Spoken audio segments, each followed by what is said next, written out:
Après 10 ans d'amour, le mari de Léa Salamé brise le silence sur un secret terrifiant. Elle est bisexuelle et entretient une liaison avec une femme de 10 ans, son aînée. Pendant une décennie, Léa Salamé a incarné à la fois l'élégance, l'intelligence et la force dans le paysage médiatique français. Journaliste respectée, voix incontournable, elle a su imposer son style et sa rigueur avec une authenticité qui fascine des millions de Français. Pourtant, derrière cette façade publique presque immaculée, un secret resté longtemps dans l'ombre vient d'être révélé par celui qui partage sa vie depuis 10 ans, son mari. Ce dernier, d'ordinaire discret et effacé, vient de briser le silence pour dévoiler une vérité qui bouleverse tout ce que le public croyait savoir sur cette femme d'exception. Léa Salamé, bien plus complexe et passionnée qu'on ne l'imaginait, serait bisexuelle. Et elle aurait entamé une liaison amoureuse avec une femme plus âgée d'une décennie, une histoire qui mêle amour, désir, trahison et courage. L'annonce a provoqué une onde de choc dans le monde médiatique et au-delà. Comment une personnalité aussi respectée a-t-elle pu vivre une telle double vie? Comment un couple apparemment solide a-t-il pu dissimuler ce secret si longtemps? Mais surtout, quelle femme est vraiment Léa Salamé? En explorant cette révélation, il convient de dépasser les clichés et de reconnaître la complexité, la modernité et la grandeur d'une femme qui refuse de se laisser enfermer dans des cases. Le mari, d'une voix à la fois douloureuse et lucide, a livré un témoignage poignant. Il raconte la découverte progressive de cette liaison qui, au début, semblait être un simple malentendu, une amitié proche. Mais très vite, les indices se sont accumulés et le voile est tombé. Léa Salamé, cette femme connue pour sa force et sa rigueur, s'est révélée être aussi vulnérable qu'audacieuse, choisissant de suivre son cœur même lorsque celui-ci l'amène vers des chemins interdits. Cette liaison avec une femme plus âgée, une femme au charisme certain et à l'expérience de la vie impressionnante, est devenue un refuge, une bulle d'authenticité dans un monde souvent hypocrite. Mais loin d'être une trahison à condamner, cette histoire est une invitation à comprendre la complexité de l'amour au XXIe siècle. Léa Salamé, loin de renier son engagement envers son mari, cherche à vivre pleinement toutes les facettes de sa personnalité, à embrasser son identité avec courage et honnêteté. Ce combat intime, mené loin des caméras, fait d'elle une figure non seulement médiatique, mais aussi profondément humaine, un symbole d'une génération qui refuse les tabous. Les réactions n'ont pas tardé à affluer, oscillant entre stupéfaction, admiration et respect. Car au-delà du choc initial, c'est une femme qui se dévoile dans toute sa vérité, sans fard, avec ses forces et ses failles. Léa Salamé devient alors une icône moderne, une héroïne de la liberté individuelle capable d'inspirer ceux qui, dans l'ombre, luttent pour être eux-mêmes. Ce que ce secret révèle, c'est avant tout la puissance d'une femme qui ose aimer au-delà des conventions, ose briser les chaînes des attentes sociales, ose affronter les jugements pour suivre son propre chemin. Dans cette lumière nouvelle, Léa Salamé n'est plus seulement la journaliste brillante que nous connaissons. Elle est une incarnation vivante du courage et de la résilience, une femme qui transcende le banal pour toucher à l'universel. À travers cette révélation intime, c'est aussi une leçon d'humanité que nous offre Léa Salamé. Celle que la vérité, même la plus difficile, peut libérer, même si elle dérange. Que l'amour ne se mesure pas aux normes, mais à l'authenticité. Que les liens du cœur sont parfois complexes, mais toujours précieux.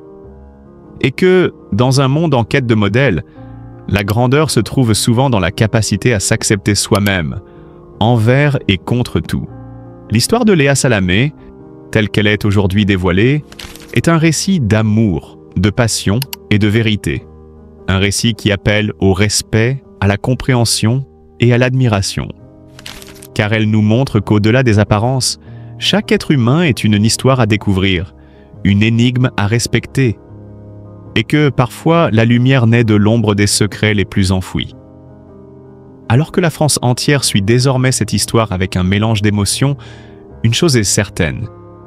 Léa Salamé sort grandie de cette épreuve, plus libre, plus forte et plus vraie que jamais. Une femme dont le courage inspire et dont la voix, qu'elle soit à l'antenne ou dans l'intimité, continuera de résonner avec puissance. Léa Salamé, née Allah. Léa Salamé. Le 27 octobre 1979 à Beyrouth est aujourd'hui une icône du journalisme français. Son nom résonne dans les médias comme celui d'une femme à la fois brillante, combative et profondément humaine.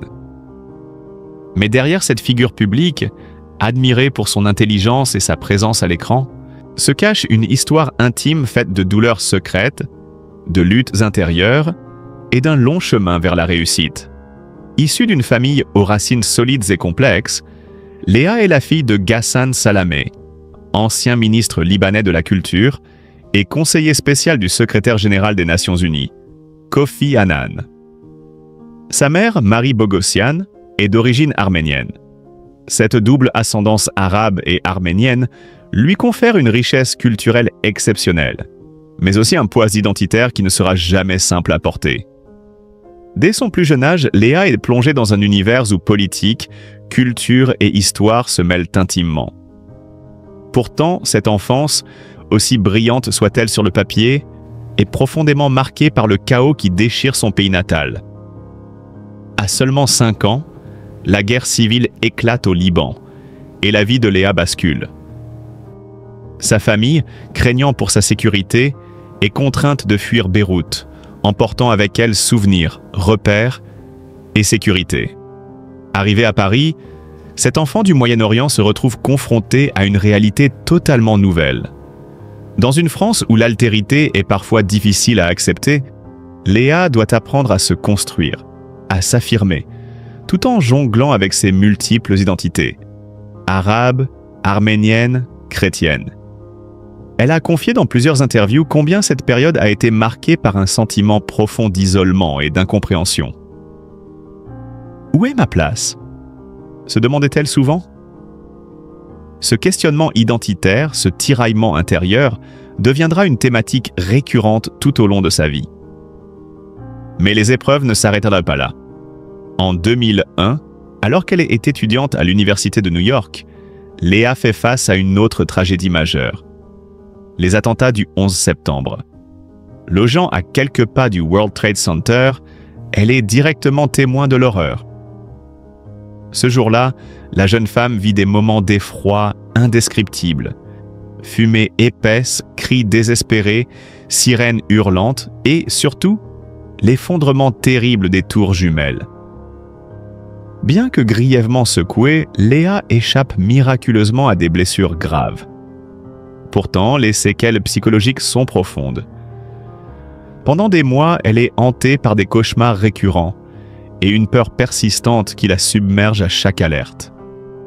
Cette expérience traumatique bouleverse sa perception de la vie, la fragilise mais la pousse aussi à se questionner sur le sens de son existence et son engagement.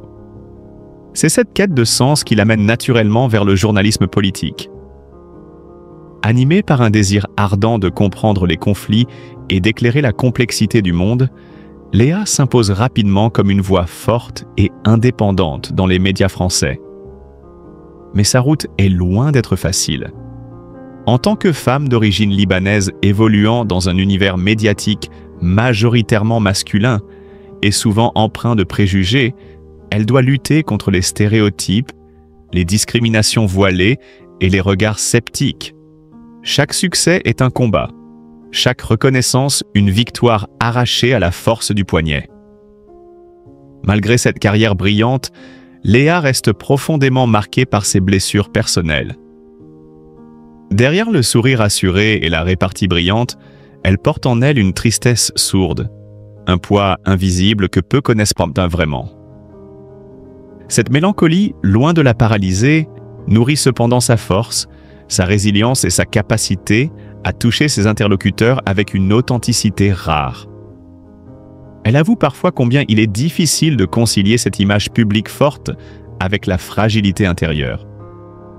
Sa vie amoureuse et matrimoniale, souvent discrète, reflète également cette complexité.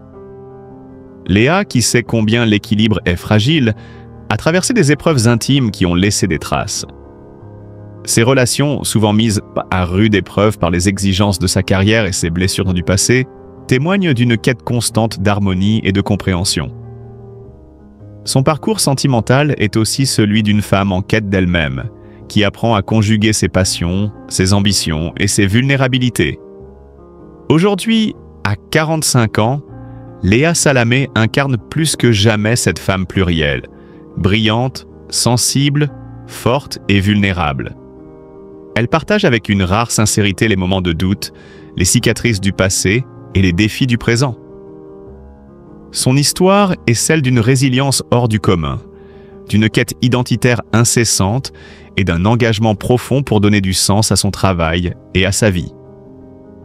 À travers son parcours, Léa nous rappelle que derrière chaque visage connu, chaque voix familière à la télévision, se cachent des combats invisibles, des douleurs enfouies, et une humanité à la fois fragile et puissante.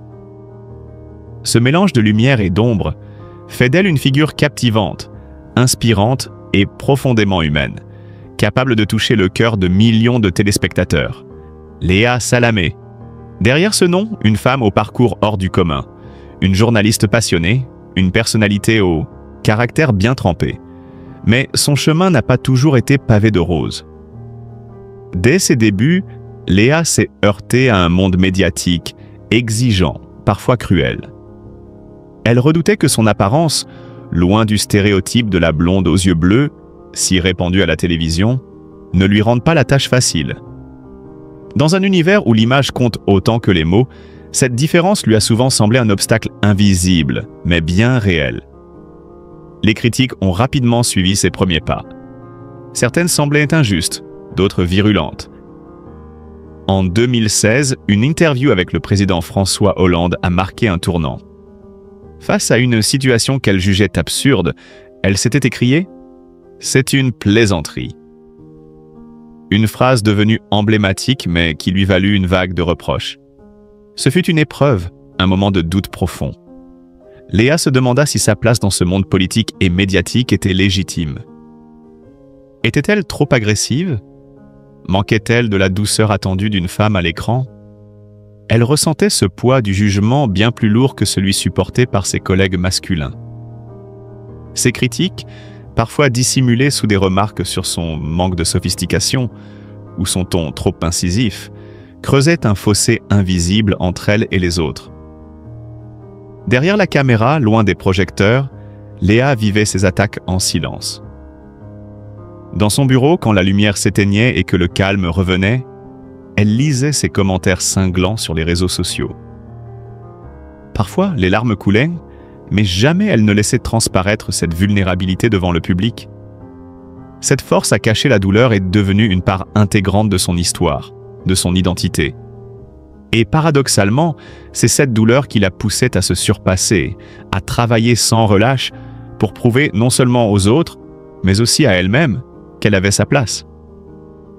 Sur le plan personnel, l'histoire de Léa Salamé est aussi riche et complexe que son parcours professionnel. Depuis 2015, elle partage sa vie avec Raphaël Glucksmann, intellectuel reconnu, écrivain engagé, philosophe et député européen. Leur rencontre n'était pas due au hasard. C'était lors de l'émission « On n'est pas couché », où Raphaël était invité et Léa commentait avec acuité les débats. Ce fut le début d'un dialogue passionné, nourri de politique, de philosophie, d'idées et de convictions. De cette complicité intellectuelle naquit rapidement un amour profond, un lien fort qui allait bouleverser leur vie. En 2016, Léa annonce en direct sur Europe qu'elle est enceinte. Un moment de joie immense, mais aussi de responsabilité. Le 12 mars 2017, la naissance de leur fils Gabriel vient couronner cet amour. Pour Léa, ce fut la plus grande des joies, un bonheur qui éclaire chaque jour sa vie. Malgré tout, ils choisissent de ne pas officialiser leur union par le mariage. Leur relation repose sur un engagement sincère et profond, un partage égalitaire des responsabilités, tant dans l'éducation de Gabriel que dans leurs carrières respectives. Pourtant, l'amour n'est jamais un long fleuve tranquille. Lorsque Raphaël décide de se présenter au Parlement européen, la situation se complique. Pour éviter tout conflit d'intérêts, Léa est contrainte de mettre sa carrière entre parenthèses. notamment en suspendant ses interventions dans les émissions politiques sur France Inter et France 2. Ce choix fut une véritable déchirure. Elle se retrouvait déchirée entre son amour et sa vocation. Dans une interview, elle évoqua cette période difficile, ce choix douloureux mais nécessaire. Elle craignait que ce retrait ne nuise à son image professionnelle, mais elle décida de faire confiance à leur relation, à leur avenir commun. Ce sacrifice fut finalement récompensé. Léa fit un retour remarqué à la télévision avec l'émission « Quelle époque ?», retrouvant son public et sa place sur la scène médiatique. Pourtant, ce retour ne fut pas sans fragilité. Elle confia avoir ressenti une grande vulnérabilité, car elle avait dû, pour la première fois, faire passer l'amour avant l'ambition personnelle. Une leçon de vie et de priorité qui la rendit plus humaine aux yeux de tous. Avant Raphaël, la vie sentimentale de Léa avait connu un autre chapitre, plus discret. Elle a vécu une relation avec l'écrivain Olivier Guèze, une histoire qu'elle évoque rarement, presque comme un secret bien gardé. Cette relation, au tout début de sa carrière, fut importante. Même si elle s'est terminée en bons termes, Léa en tire aujourd'hui des enseignements précieux sur l'indépendance et la confiance en l'amour. Lors de ses apparitions en 2023, notamment dans « Quelle époque ?», Léa reste professionnelle, sans jamais laisser filtrer la moindre émotion sur ce passé, témoignant ainsi de sa manière de protéger sa vie intime, avec rigueur et pudeur. Malgré son bonheur apparent avec Raphaël et Gabriel, Léa porte en elle une peur persistante, celle de perdre ceux qu'elle aime. Cette angoisse profonde, elle la tient des blessures de son enfance, marquée par l'instabilité et les conflits. Son histoire familiale est empreinte de ces tragédies, mais aussi de pertes personnelles douloureuses. L'une des plus marquantes fut la disparition du père de Nicolas Demorand, son ami proche et frère de cœur dans le monde du journalisme. Lorsque Nicolas révéla son combat contre le trouble bipolaire dans son livre « Intérieure nuit » 2024, Léa se montra touchée et admirative. Elle confia avoir pleuré en découvrant ces lignes si intimes, ce regard courageux porté sur la maladie mentale. Leur complicité, renforcée par les épreuves et la pression du métier, notamment lors de l'annonce choc de la démission de Nicolas Hulot sur France Inter en 2018, lui a appris que même les plus solides cachent parfois des blessures invisibles. Cette sensation d'isolement, Léa l'a aussi vécue dans sa propre carrière. Femme d'origine libanaise, elle s'est souvent sentie obligée de travailler 2 fois plus pour s'imposer dans un milieu parfois fermé et conservateur. Elle raconte comment ses collègues masculins l'ignoraient parfois, ou comment certains politiques évitaient ces questions, jugées trop directes, trop agressives. Ces moments, bien que jamais dévoilés publiquement, laissaient un goût amer, un sentiment d'exclusion qui la faisait douter de sa place. Elle a un jour confié dans une interview qu'elle rentrait chez elle, fermait la porte et pleurait seule, épuisée de devoir toujours faire preuve de force et de résilience. Ces instants de fragilité sont pourtant ceux qui ont forgé une journaliste intrépide, prête à affronter le pouvoir sans concession, comme elle l'a démontré lors d'interviews historiques avec des présidents tels que Nicolas Sarkozy ou Emmanuel Macron.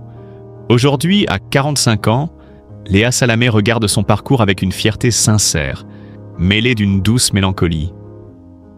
Elle mesure le chemin parcouru, les succès remportés, mais aussi les sacrifices consentis et les blessures qui restent encore ouvertes. C'est cette humanité, cette dualité entre force et vulnérabilité qui la rend si attachante et remarquable. Léa Salamé est bien plus qu'une journaliste. Elle est le reflet d'une génération, d'une époque, d'une femme qui n'a jamais cessé de se battre. Pour sa voix, son identité et pour ceux qu'elle aime. Depuis ses premiers pas modestes en tant que stagiaire chez LCP Public Sénat, sous la direction exigeante de Jean-Pierre Elkabbach, Léa a tracé un chemin remarquable dans le paysage médiatique français. Ce qui aurait pu n'être qu'un simple début s'est rapidement transformé en une ascension fulgurante. De ses débuts discrets dans les coulisses jusqu'à devenir un visage incontournable sur France 24, iTélé, France Info, puis France Inter, elle a su imposer son talent et sa personnalité avec une détermination sans faille. Mais c'est véritablement entre 2014 et 2016, lors de son passage remarqué dans l'émission « On n'est pas couché », que Léa a su capter l'attention de toute une génération de téléspectateurs. En tant que chroniqueuse, elle s'est distinguée par une vivacité d'esprit rare, une capacité à poser des questions directes, parfois dérangeantes, mais toujours pertinentes. Ce rôle, exigeant et médiatisé, a fait d'elle une figure emblématique du débat public, capable de bousculer ses invités tout en restant juste et professionnelle. Par la suite, son parcours l'a menée à animer des émissions politiques majeures aux côtés de David Pujadas, un mentor pour elle, qui lui a permis d'affiner son style et sa rigueur journalistique. Ces moments ont renforcé sa réputation d'animatrice de premier plan, reconnue pour son sérieux, sa curiosité intellectuelle et son engagement envers un journalisme de qualité. Léa est ainsi devenue une voix crédible et écoutée dans un univers souvent dominé par des figures masculines. Mais son engagement ne se limite pas à l'actualité politique. Avec Femmes puissantes, un projet à la fois podcast et livre, elle offre une plateforme unique à des femmes d'exception qui façonnent notre époque. Des entretiens profonds avec Christiane Taubira, Leila Slimani, Amélie Mauresmo et bien d'autres permettent de dévoiler des parcours inspirants, des combats souvent méconnus et des réflexions riches sur la condition féminine. Ce projet, salué autant par le public que par la critique, témoigne de sa volonté de mettre en lumière des voix fortes et engagées, au-delà du simple journalisme d'actualité. Les récompenses ont suivi naturellement cette trajectoire exemplaire. En 2014, elle est élue Femme de l'année par la rédaction française du magazine GQ, une distinction prestigieuse qui illustre non seulement son succès médiatique, mais aussi l'impact qu'elle exerce dans son milieu. Cette reconnaissance, aussi valorisante soit-elle, ne l'a jamais détournée de son exigence personnelle ni de sa modestie. Au contraire, elle continue à travailler avec acharnement, consciente que chaque entretien, chaque émission est une opportunité de grandir et d'apporter quelque chose de nouveau. Parmi ces moments les plus marquants, Léa évoque avec une certaine fierté ses interviews avec des figures politiques majeures telles que François Hollande, Nicolas Sarkozy ou Emmanuel Macron. Ces échanges, souvent tendus et sous haute pression, ont mis à l'épreuve sa capacité à tenir tête, à ne jamais reculer devant la difficulté. Elle se souvient particulièrement d'une interview avec Nicolas Sarkozy, qu'elle qualifie d'énergique, parfois conflictuelle, mais surtout révélatrice de sa détermination à ne jamais se laisser intimider. Ces rencontres ont été autant de défis personnels, mais aussi de preuves éclatantes qu'elle pouvait s'imposer au même niveau que les plus grands dans un milieu impitoyable. Pourtant, derrière cette façade de réussite, Léa n'hésite jamais à parler de ses échecs, ces moments plus sombres qui jalonnent toute carrière. Elle confie que chaque obstacle, chaque porte fermée, l'a rendue plus forte et plus résiliente. Ces expériences douloureuses, loin de la briser, lui ont permis de développer une authenticité rare, une force intérieure qui transparaît dans chacune de ses prises de parole. Léa incarne aujourd'hui bien plus qu'une simple journaliste. Elle est devenue un symbole de persévérance, de courage et d'intégrité dans un monde médiatique en constante évolution. Son parcours inspire ceux qui rêvent de s'imposer par le travail, la passion et l'audace. Sa voix continue de résonner, toujours plus forte, toujours plus juste, dans les débats qui façonnent notre société. Parmi les épisodes les plus sombres de sa carrière, une controverse marquante a secoué Léa Salamé peu après la démission de Nicolas Hulot. En effet, elle et Nicolas Demorand avaient publié une vidéo d'auto-congratulation sur le site de France Inter, un geste perçu comme maladroit et déplacé. Rapidement, Léa a dû faire face à un torrent de critiques. Consciente de son erreur, elle s'est publiquement excusée, admettant avec humilité que ses émotions avaient temporairement pris le dessus sur son professionnalisme. Ce moment d'égarement lui a laissé une cicatrice, mais aussi une leçon précieuse. Un autre épisode qui a fait grand bruit fut sa fameuse phrase « C'est une plaisanterie », lâchée lors d'une interview avec François Hollande. Si cette expression lui a valu une exposition médiatique considérable, elle a aussi cristallisé les jugements, certains la taxant d'arrogance ou de manque de respect. Léa reconnaît que ces critiques ont été difficiles à encaisser, mais qu'elles l'ont aussi poussée à mieux maîtriser ses émotions et à se renforcer pour ses interviews à venir. Elle évoque aussi, avec une rare sincérité, ces instants où elle a douté d'elle-même, quand elle sentait ne pas être à la hauteur de ses propres exigences. En 2019, son retrait temporaire des programmes politiques, dû à sa campagne électorale, fut une décision lourde de conséquences. La peur d'être oubliée la hantait. Pourtant, elle est revenue plus forte, prête à embrasser une nouvelle époque. Mais ce retour s'est fait au prix d'un sacrifice intime, une partie de son ambition personnelle mise de côté pour préserver sa vie privée. Aujourd'hui, à 40 ans, Léa partage une vérité apaisante. Elle a appris à accepter l'échec comme un passage obligé, un tremplin pour se relever toujours plus déterminée. Sa carrière ne se limite pas aux projecteurs et au succès d'audience. Elle veut surtout inspirer. Inspirer toutes ces jeunes femmes qui parfois doutent de leur place, à cause de leurs origines ou de leur genre. Derrière le personnage public, Léa Salamé dissimule des secrets soigneusement gardés. L'un des plus lourds concerne le traumatisme mental qu'elle a traversé après les attentats du 11 septembre. Si elle a évoqué ses blessures, elle parle très peu des séquelles psychologiques persistantes. Anxiété, cauchemars récurrents. Selon une source proche, elle aurait même suivi une psychothérapie dans les années 2000, un fait jamais confirmé mais qui illustre sa volonté de rester forte en public, ne jamais laisser transparaître ses faiblesses. Un autre secret intime réside dans sa relation complexe avec son père, Ghassan Salamé. Bien qu'elle exprime une profonde admiration pour lui, leur lien a parfois été source de tension. Elle confie que certaines discussions sur la politique et ses études la plongèrent dans un sentiment d'inadéquation, un poids qu'elle portait en silence pour ne pas fracturer les liens familiaux. Ce doute, particulièrement intense au début de sa carrière, naissait de la peur de ne jamais égaler la stature de son père. Tant dans le monde universitaire que politique, Léa révèle aussi des épisodes d'insécurité identitaire. Fière de ses racines libanaises et arméniennes, elle admet néanmoins avoir traversé des périodes où elle a tenté de se franciser pour mieux s'intégrer. Le changement de son prénom, de Hala à Léa, lorsqu'elle étudiait à l'école alsacienne, en est le symbole